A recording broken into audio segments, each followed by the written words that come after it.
what's going on with the mine. I'm pretty sure as we get rolling, especially those that host with us, they Yep. want to know what's going on. So, I mean, it's not that we're not keeping them updated. They kind of know exactly what's going on currently, but these videos give us a chance to get a little bit more in depth than just the email or communicating to them on socials or something. Okay. Well, before we get into the bad, let's go over the good. Well, for me, it was good because I did some actual work. Let me drag over my Discord screen. I built an office. Yay! My little this week we're gonna do a big build out in the space, but as of right now, this is our current build out. So we have our little ship station and our scale and our computers and my tools, and then the actual office for my teardowns and the build ups for whatever we're doing. Kind of like a little test rig going on. So that's the good. I was able to get. No, did I just close Discord completely? I don't know. God damn it! I gotta open it back up. Um, yeah. So I was, sometimes it's just the little things that make the biggest difference. Uh, getting that done was so satisfying for me. I've been working on makeshift tables and folding tables, and because we're trying to build out the farm and get everybody up and mining and get everything going. So getting those things done, getting a little bit of organization. I know there's still a mess, but just getting that done was awesome. Yeah. So I don't know if anybody's seen this video yet. I just posted it. I think I reposted it, or no, it's the first time we've seen it. So this is the second time our power company has had to come out to our building uh, in terms of destroying a transformer. So this is actually from my neighbor across the way, and that's the transformer, giant fog machine. I think Mark ended up posting it on Twitter, and I posted a short of it, but thought I would cover it now. So this is one of our 20.25 kilowatt, 0.25 megawatt, whatever you want to say, transformer. Um, there's three of them on our pole, and that was one of three that blew. And we recently blew a second one, and AP or our power company said, "No, you're done." Yeah. They're like they basically told us like there's no point in us putting another transformer up there if you guys are in the process of getting an upgrade Yeah, approved and done. and So it's a love-hate relationship. It's a lot of frustration with this power company because we put this service upgrade in um, months before we even moved into the building.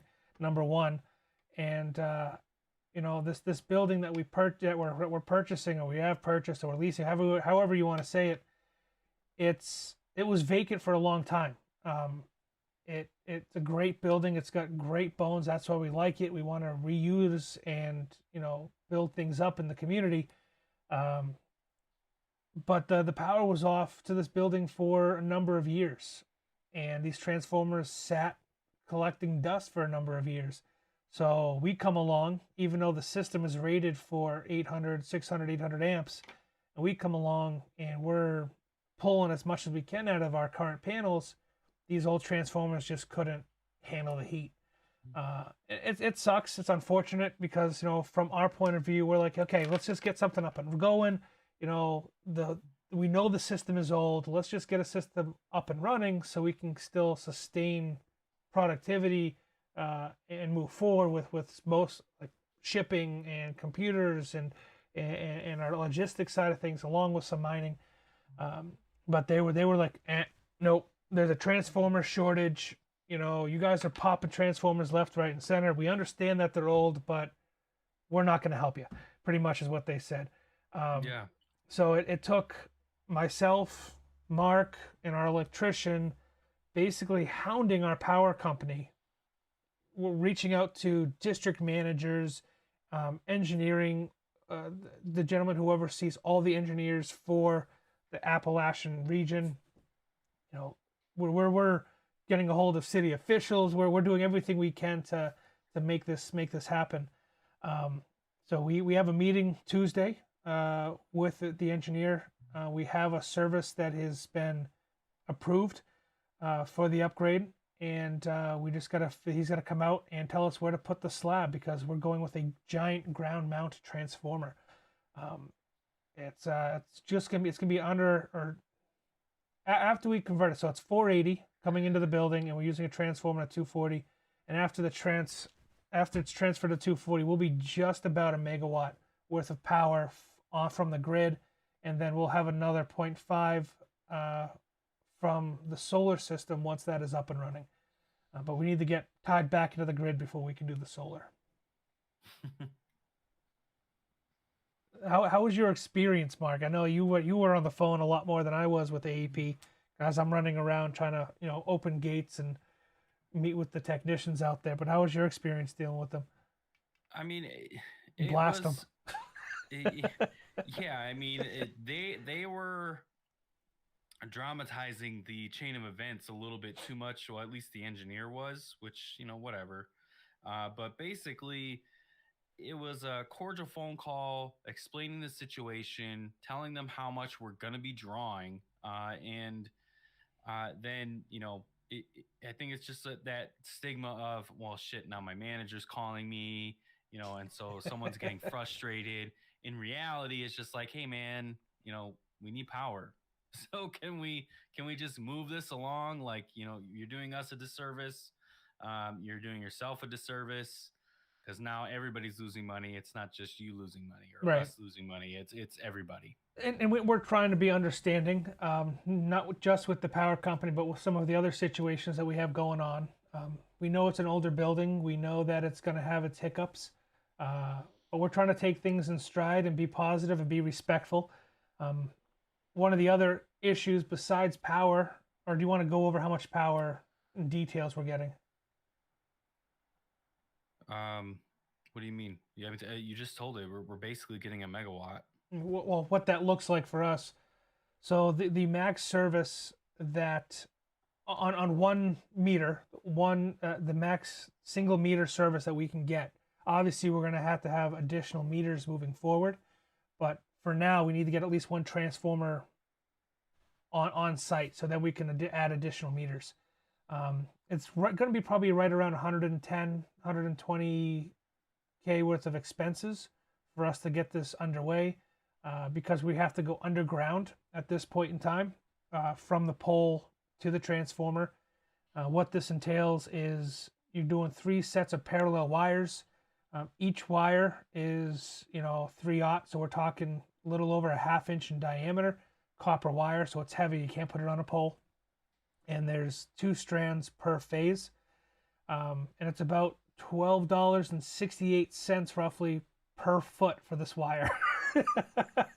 So it's a heavy expense, but we understood that getting into this game and growing, we knew what it was going to take. The ground mount transformer that they're putting in is going to be a 2500 kVA transformer. It's going to step down. It's a 480 277 transformer that's going to step us down to 415 240, and ideally we're going to be looking at the 240 side of that transformer, going from 3-phase to single phase 240, increasing our amperage and allowing us to run more equipment. For the build out inside, we're looking at doing 4 to 5 800 amp drops.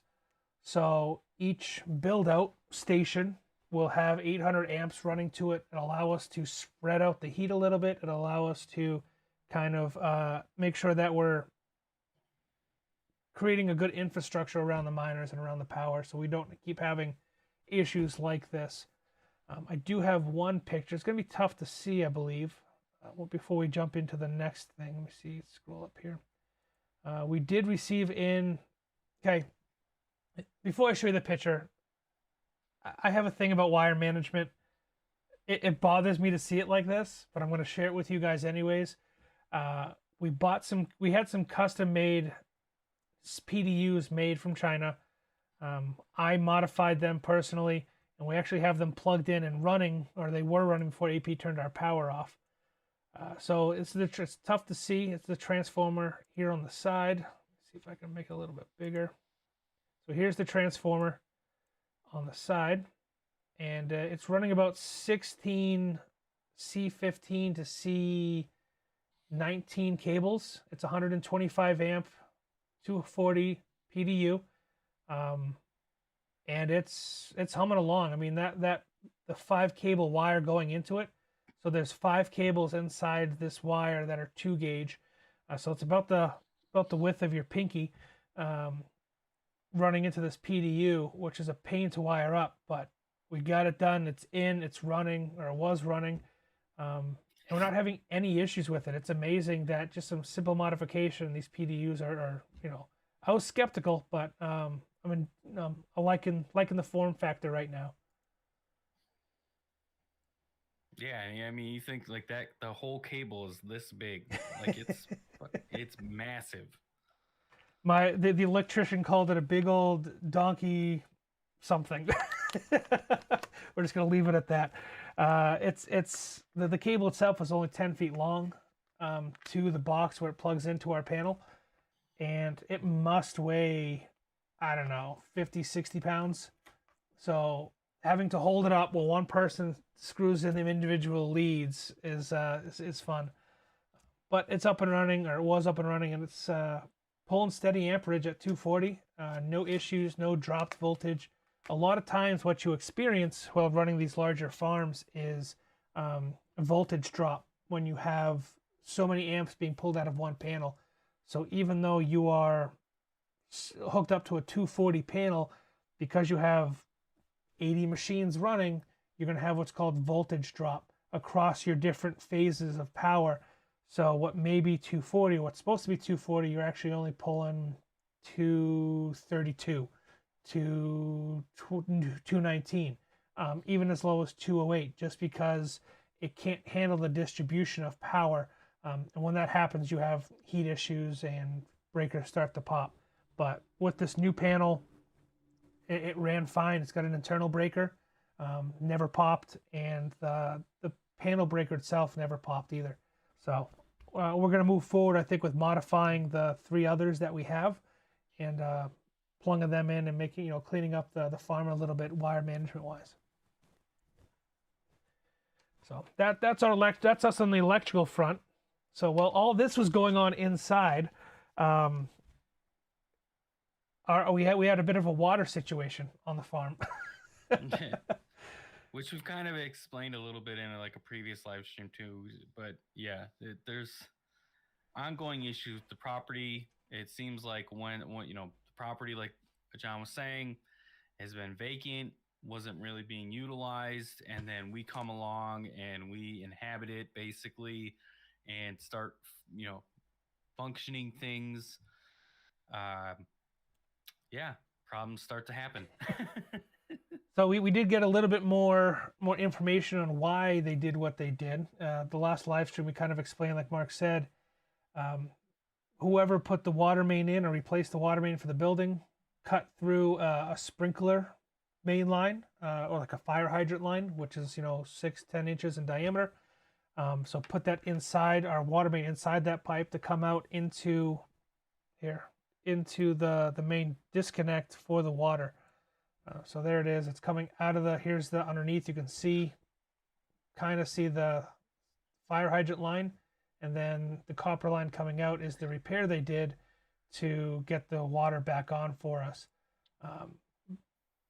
Doing some more digging and doing some more research, the company that's fixing it for us has been running into some major difficulties with property owners.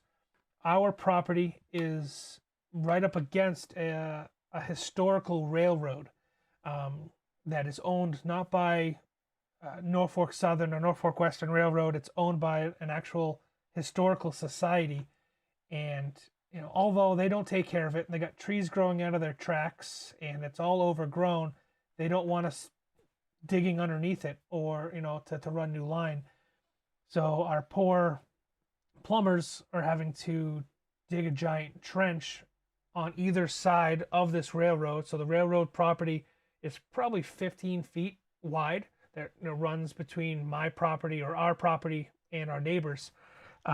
So we have to. They're trying to snake and find where what happened, where it happened, because it looks like somebody at some point in time had the same situation or same issue with this historical society that we're having, and they wouldn't let them run the water main underneath the railroad. So they cut into the fire hydrant line to bypass what was already there.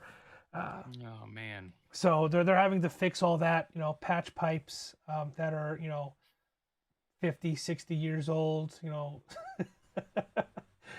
um, but it looks like we're getting some headway right now. I mean, it works out a little bit. We don't have power at the farm, but I also don't have access to it right now because my whole driveway's been torn up. So I can't even cross the trench to get there. It's a 8-foot deep trench, probably 3 feet wide. My car can't jump that, I don't think, so I'm not going to try. That's funny. But Very true. That's kind of the latest for the farm, unless you got something else you want to add. No, business is picking up.